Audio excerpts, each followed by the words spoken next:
We together, the sons of God, form God. For the word God is Elohim. It's a plural word. One made up of others. All the sons together form the Father. We, the sons, observing the play, are now going to be cast in the central role of that play. We're not going to be spectators. We are going to be the actor, the central actor in the drama. You can't do it in heaven. You do it on earth. That here, this bliss spoken of in Scripture, that we cannot actually consummate bliss without being generated on earth in these bodies of flesh and blood. So we come down, penetrate and annex the brains of bodies on earth. We are the sons of God. In doing that, we die. This is our crucifixion. When we penetrate and annex the brains of the bodies that we wear. This is our Calvary. As we are told in Scripture, and when he reached the place called the skull, there they crucified him. The skull. Not a little place that resembled a skull, but literally the skull. It's called Calvary. Well, Calvary is a translation of the Greek word cranium, which means skull. Mark uses the Hebrew word or the Aramaic word, which is Golgotha. Well, Golgotha means skull. But no matter what word they use, it is still skull. Calvary, Golgotha, skull, or cranium. All these words are used in different translations, but each word used means skull.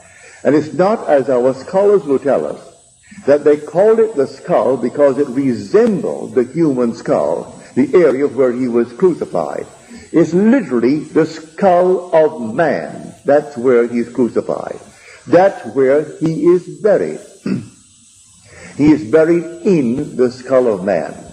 Because he is in the skull of man, and that skull is his tomb. When he is resurrected there. He awakens in that tomb. He comes out of that tomb unassisted by any midwife, by anyone. And he rolls away that stone, which is the base of his skull, and he comes out of that hole, which is an opening. And he comes out in the same manner that a child comes out of the womb of woman. He squeezes himself out as a child squeezes out of the womb of woman. And when he completely comes out, he looks back at that out of which he came, and it's the body. That very body that formerly he wore. He didn't realize that he was buried in the skull. For unnumbered centuries, he walked and took up his cross every day and walked in the dream world. This world is a dream. And he walked in this world believing himself to be something completely independent of everything else. And he is not a dreamer. No, he's a reality. This is not a dream. But the day that he begins to awake within him, when he begins to rise within himself, he realizes he's been dreaming all along. Now he is awakened from the dream of life. It is we who, lost in these stormy visions, keep with phantoms the unprofitable strife. And we think that we are completely awake, and we are doing all the things here fully conscious, not knowing that we are dreaming. And the dream is projected, as it is when you dream at night. That's a dream within a dream, and this is the dream. So as we are told in Scripture, He was crucified on Golgotha, that's the skull. Buried on Golgotha, that's the skull. And then he rose out of the same tomb in which he was placed. Now, see the drama. A wonderful play that takes place forever and forever. No one knows when it will come to an end. When it comes to an end, the drama is over. We are now reproducing in ourselves what we saw. Now, you're told in the 3rd chapter of the book of Galatians, and the scripture foreseeing that God would justify the Gentiles by faith, preached the gospel beforehand to Abraham. Now, if you read the story carefully, Abraham, in the 25th chapter of Genesis, the very beginning of the 66 books, he is dead, he dies, and he is buried. By the 25th chapter of Genesis, Abraham ceases to be. We are told in the book of Galatians, which is the first book, chronologically speaking, in the New Testament, not canonically, but chronologically, it was the first book written by Paul, which came before the Gospels.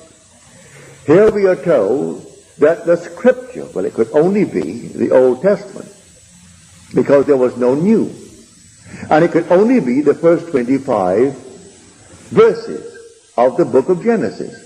And the scripture foreseeing that God would justify the Gentiles, which means the heathen, for the same word is goyim. And so the goyim is the heathen, that which is other than the Hebrew. That being justified, then he foreshowed, that is, he gave a preview of the gospel to Abraham. Now we are told in the gospel, and Abraham rejoiced that he was to see my day. He saw it, and he was glad. He saw the fulfillment of a play, which was that the sons of God would actually become God. That all would be raised to the level of God the Father. But they could be raised to that level only by passing through the horrors of this world. And you couldn't pass through the horrors of the world until you actually became embedded in a garment of flesh and blood. So the sons of God fell in love with the daughters of men and came down and penetrated and annexed the brains of these garments of flesh. And their penetration and annexation of the brain animated the bodies. Then we became subject to everything subject to man. Everything that man is capable of doing, the Son of God had to experience. So as Blake said, I do not consider either the wicked or the just to be in a supreme state, but to be every one of them states of the sleep into which the soul may fall when it leaves paradise following the serpent. The symbol of wisdom, the symbol of knowledge. What knowledge? The knowledge of good and evil. So we come into this world and experience all the things that man could experience. Pardon me. Having gone through all, we come to the climax. And the climax is resurrection. And may I tell you, it's an actual, literal fact. I have experienced it. I have reached the end of the drama. It came to me in 1959.